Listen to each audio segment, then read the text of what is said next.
Welcome to the Tech Egg. Don't get scrambled. Enjoy the video. In this video, I will show how to make tuna dumplings. Start by draining 2 cans of tuna and preheating a skillet, then mix dough and filling separately.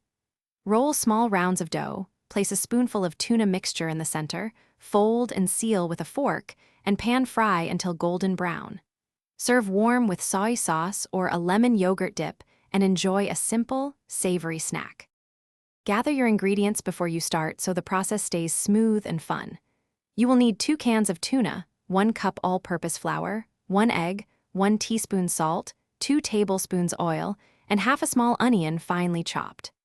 Add herbs like parsley or cilantro to taste, and a splash of soy sauce or lemon juice to brighten the filling while you heat the skillet.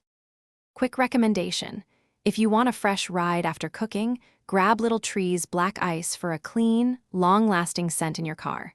It pairs surprisingly well with post-dumpling breath. If you are finding this video helpful, please subscribe and like to support more recipes and tips. Check the description for the link and other deals to save time and money. Thanks for the support. Now let's get back to the video. Make the dough by mixing flour, egg, a pinch of salt, and enough water to form a soft but not sticky ball. Flatten portions, add tuna filling, seal edges firmly, and trim if needed. Fry in a skillet with oil for about 3 minutes per side until golden and crisp, turning carefully. Drain on paper towel, serve with dipping sauce, and enjoy the warm, comforting dumplings with friends or family.